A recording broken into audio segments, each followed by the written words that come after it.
Mes chers compatriotes, depuis la clôture des bureaux de vote, des informations concordantes émanant de nos équipes déployées, d'observateurs nationaux et internationaux et de nombreux électeurs confirment ce que nous savions déjà.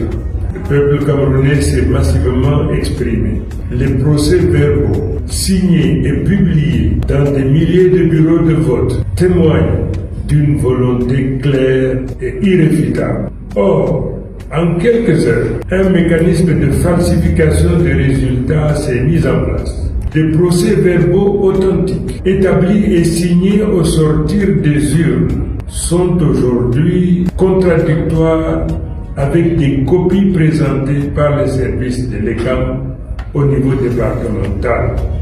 Comment expliquer que des procès-verbaux remis aux représentants des partis et affichés au bureau de vote soient différents de ceux qui circulent ensuite dans les services administratifs? Cette situation est inacceptable et jette un trouble profond sur la légitimité du scrutin. Je m'adresse d'abord aux institutions républicaines chargées d'organiser et de garantir le vote. L'administration territoriale et l'ECAM, les présidents des tribunaux de grande instance siégeant dans les commissions, le Conseil constitutionnel. Vous avez une responsabilité historique. La confiance du peuple repose sur votre impartialité.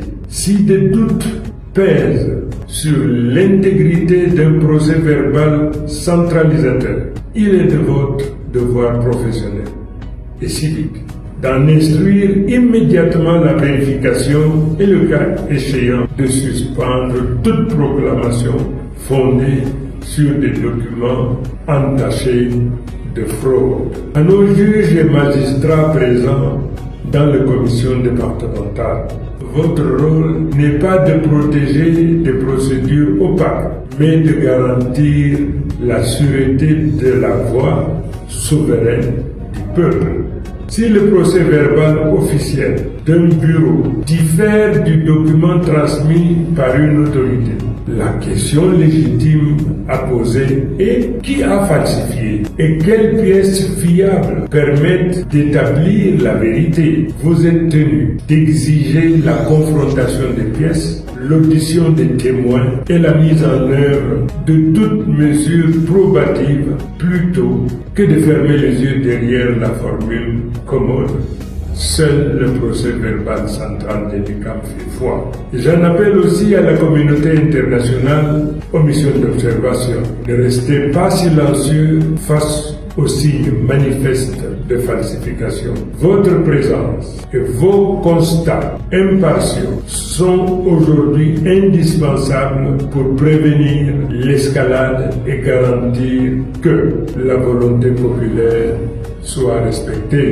À ceux qui orchestrent la manifestation des résultats, vous pouvez retarder la reconnaissance de la vérité. Vous ne pouvez pas l'effacer. Nous connaissons vos méthodes. Nous savons où et comment elles opèrent. Mais je le dis solennellement, toute proclamation fondée sur des procès-verbaux falsifiés ne saurait être reconnue par le peuple. Le peuple camerounais, dans son immense majorité, a voté pour le changement et non pour le maintien de l'ordre établi. Il n'acceptera aucun résultat qui ne soit pas le reflet du vote issu des urnes et affiché dans tous les bureaux de vote en application de l'article 113 du Code électoral. Enfin, j'invite l'ensemble des forces vives de la nation, partis politiques, société civile, églises, syndicats, médias indépendants, à se joindre à cet appel pour exiger la transparence et la loyauté du dépouillement et la proclamation des résultats. L'avenir du Cameroun se joue aujourd'hui. Que la volonté du peuple soit respectée, que la loi et la justice prévalent. Vive la République, vive le Cameroun. Que l'État ne s'amuse, que Clément Tangana ne s'amuse, ce n'est pas le Wanwan, c'est le roi. Ça tire au moment, l'année du changement. voit la lumière briller dans nos mains, il s'attire aux mains.